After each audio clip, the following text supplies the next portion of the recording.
Good evening. Tonight I'd like to talk about a couple of modules which are really useful in creating generative music and rhythm. The one in the top left is called the Turing machine, as you can see, and is based on a hardware module. The one down in the bottom left is a Euclidean sequencer, and this isn't based on a specific hardware module, although there are several modules out there that serve the same purpose. We'll concentrate on the Turing machine to begin with. First of all, it has a main dial, and the main dial introduces randomness. As you can see from the scope, it will introduce randomness, but not only does it introduce randomness, it will also set a sequence in stone. So it will play over and over without any further random notes until you decide to let more in. The second main dial is the length. Now, as you can see, we are currently running a two-step sequence, and that is mirrored on the scope. I'll let you hear what that sounds like.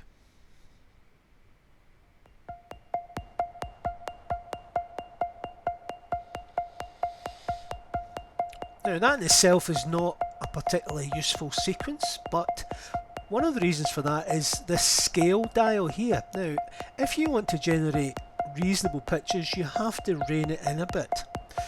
This goes from 0 to 10 volts, so it's basically got a 10 octave range. Now, we don't need that. We obviously don't need that. So what we'll do is we'll scale it back to about 9 o'clock. And you can see what's happening again. It has kept the same rhythm, it has kept the same, or two notes, but it has closed the gap between them pitch wise. Now if I take the length up to 3 or 4 or 5,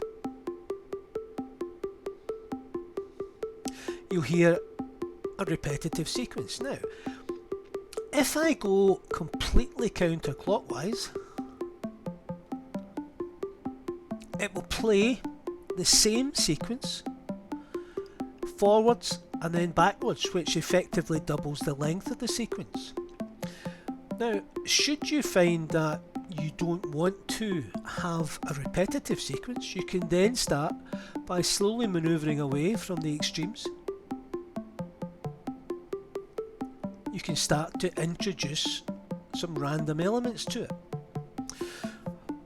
until you get fully to the 12 o'clock position, when you have a random note generated on every step.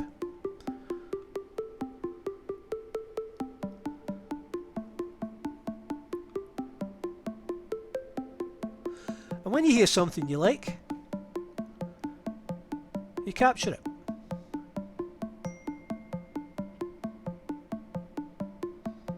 Now that, in a nutshell, is what the Turing machine does. But it's not just used for rhythm, for music. I beg your pardon, it's not just used for pitch, it's used for rhythm as well. So let's hear what it sounds like.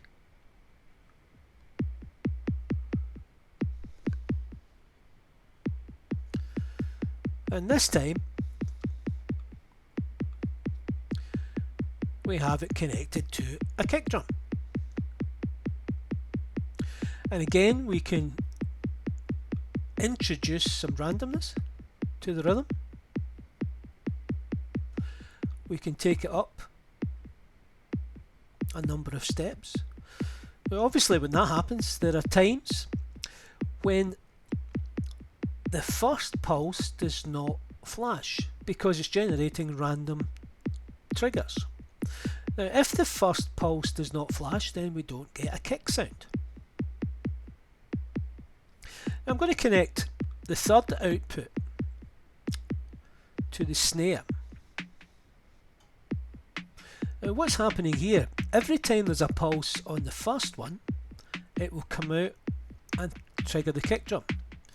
Whenever there's a pulse on the third one, it will come out and trigger the snare. And I'm going to do the same, but this time, in order to create a more busy hi-hat pattern, I'm going to connect it to the output that does both 2 and 4.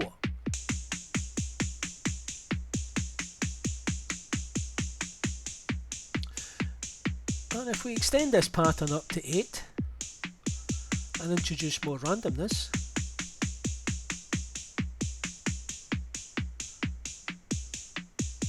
then you hear an evolving drum pattern. And again, if you find that there's something you like,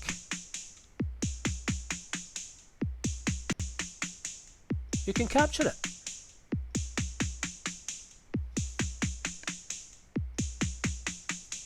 And if you want to play it in reverse as well,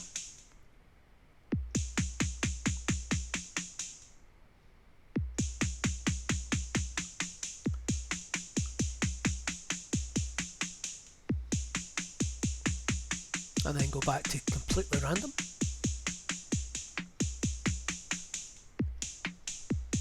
So as you can hear, it generates some interesting rhythm patterns.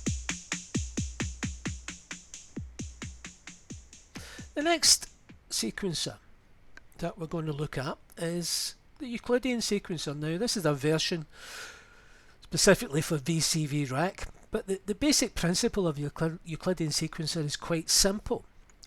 There are a number of steps. In this case it's set to 16 or 12. Now the reason it's changing is because I have these modulated, so I'll take the modulations away just now. And what we have here is a pattern of 13 steps, and there are 8 fills or hits. And what the Euclidean sequencer does is it tries its best to fit those fills evenly spaced. Now I'll pull the number of fills back to 5 and I'll let you hear how that sounds.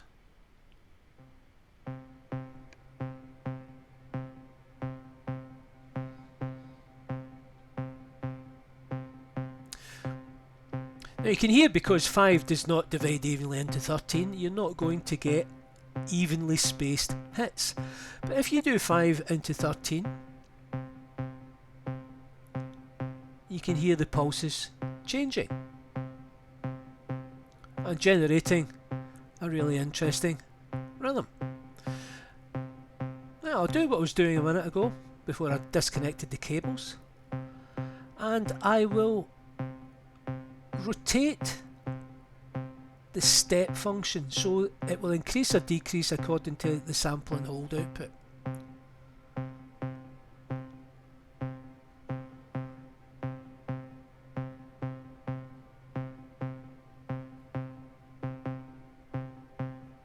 And I'll do the same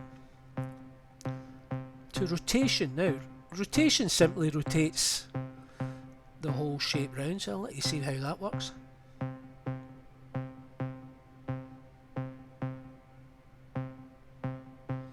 Now, there are certain patterns that are more pleasing to the ear, but it certainly generates interesting rhythmic patterns.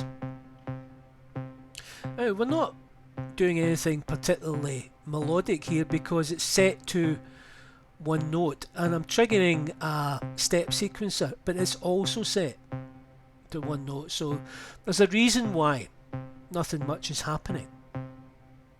So I'll move on to the next one, which is set up similarly but with extra. And I'll mute a couple of steps just now.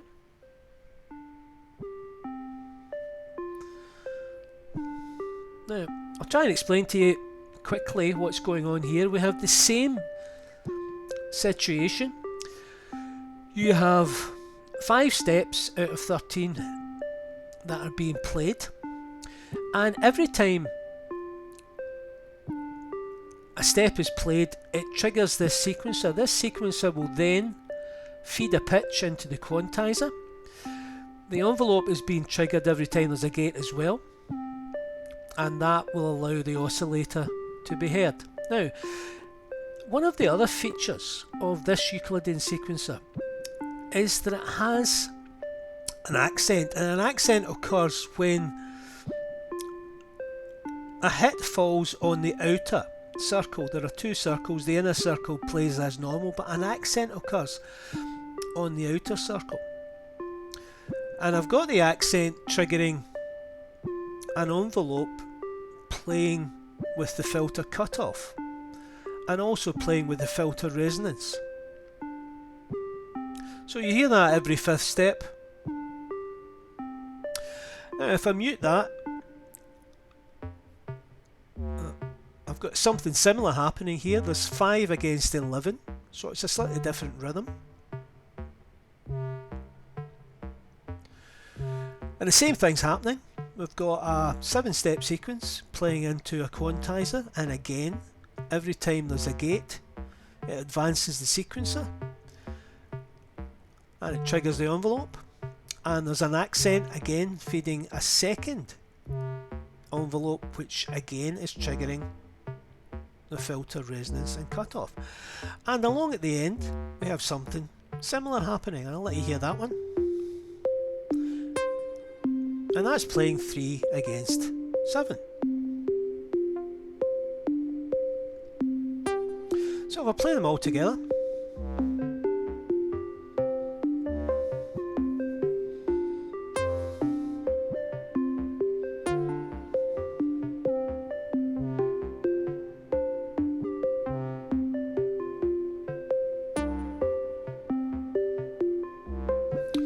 again, remind you of just what's happening. You have a simple sequence,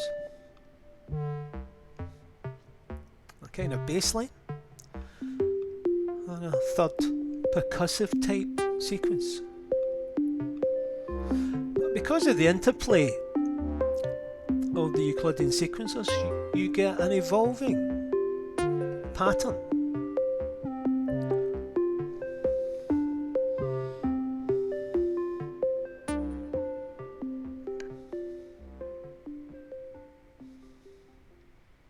Now, for the next part, I want to talk to you about the difference between polyrhythms and polymeters. Now, we normally think in terms of them both being the same, but they're not. A polyrhythm is one where, well, let me demonstrate.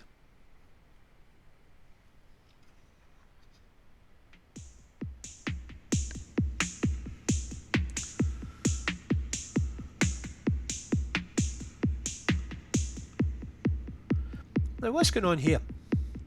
We have a 1 against 2, so that's 1 hit every 2 steps, and that works out exactly. So we get a beat every second hit. Now beside it, we have the snare playing 1 hit every 5.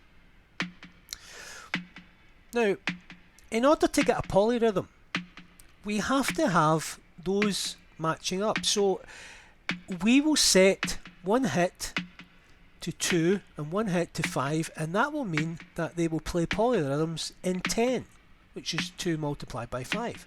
So have a listen, see what you think.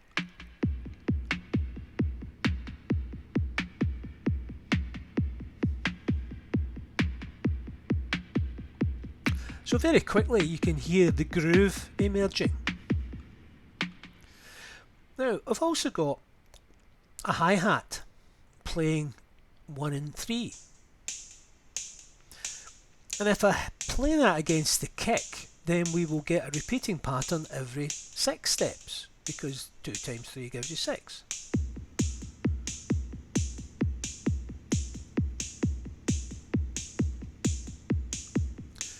Now, obviously where it gets interesting is when we play them all together. The 2 multiplied by 5 multiplied by 3 will give us 30. So what we will have then is a 30 beat pattern, which will only repeat after those 30 beats. And that will give us a very interesting polyrhythmic structure.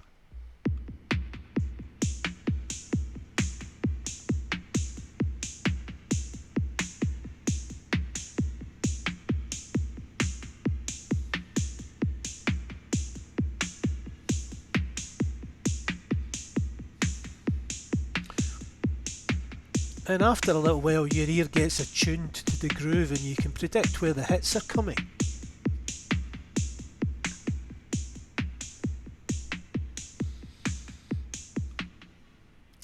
Well, that's polyrhythms.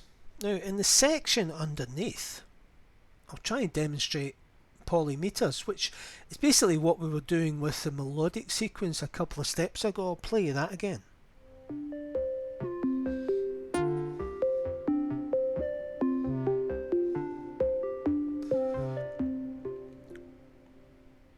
Now that's a polymetric sequence, and what that means is we are playing in different meters.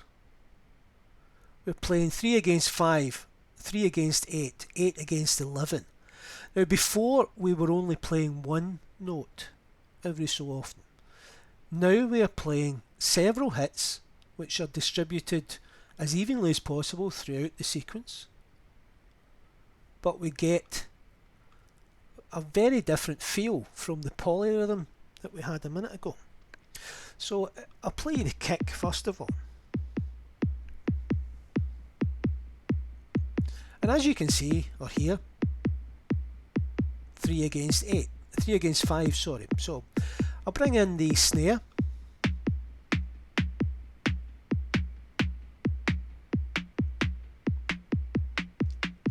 And what we've basically got there are two different grooves hitting off each other.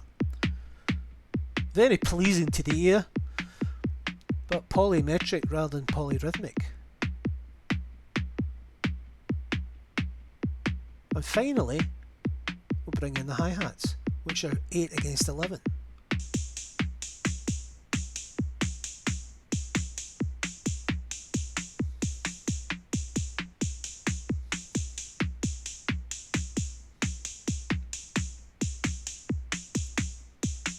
And that is considerably more difficult to work out when any specific hit is going to take place.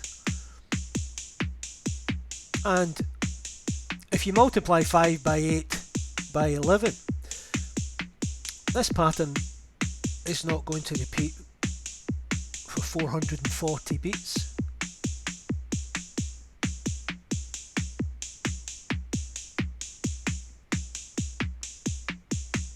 So, there we have it.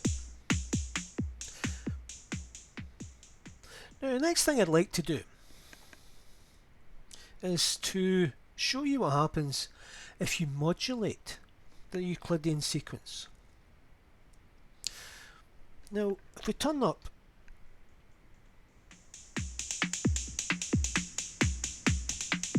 this time, we've got 5 against 14, 6 against 13, 6 against 11, which is going to generate an enormously long pattern. But to make it even more interesting, I'm going to modulate the step length using an LFO through a slow clocked sample and hold.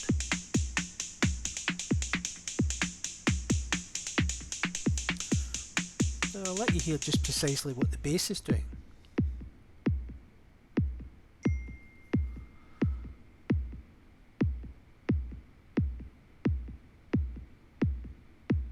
So it's changing every so often.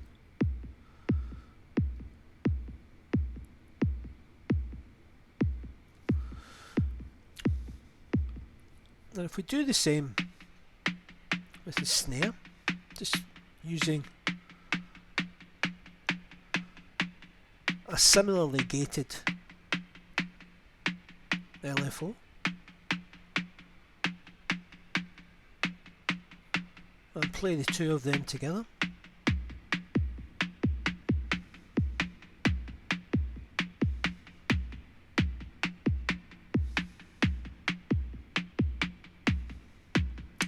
And finally bring in the hat.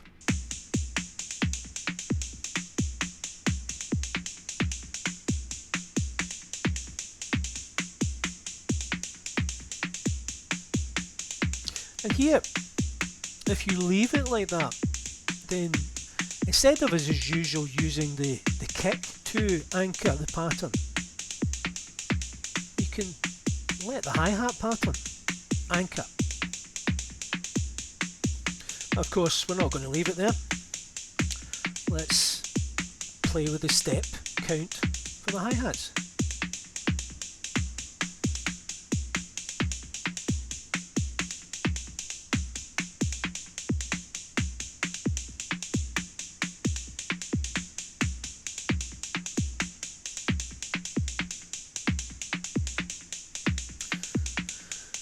And if we take one by one the modulation cables out,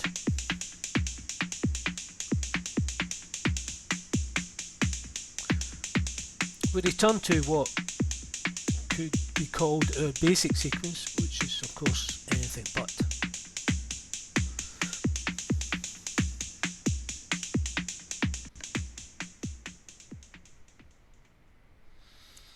Okay, it wouldn't be a tutorial without the addition of Bernoulli gates.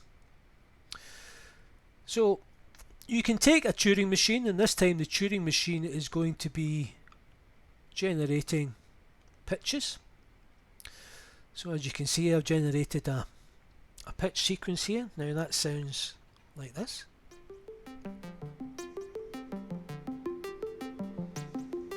You don't like that? Change it a bit. And again, I have 3 Euclidean sequencers playing the drums.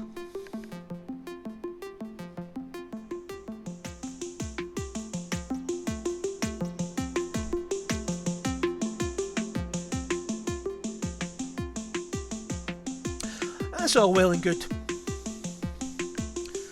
But let's thin it down a bit.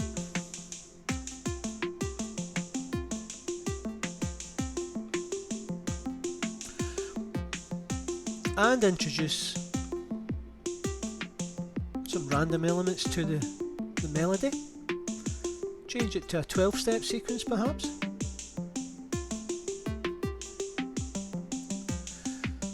And for good measure, I'll modulate the steps again.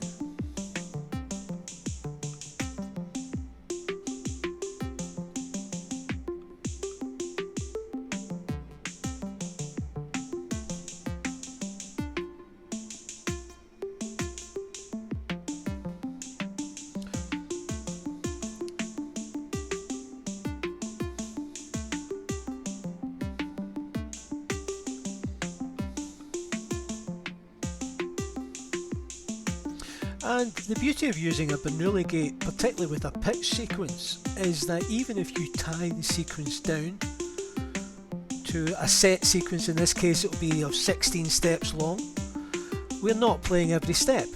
And because we're not playing every step, we get an ever evolving sequence. So I'll let you listen to this for a minute or two, and then I'll follow that up with a patch which I've created using these techniques, and I hope to have a chat with you again sometime soon.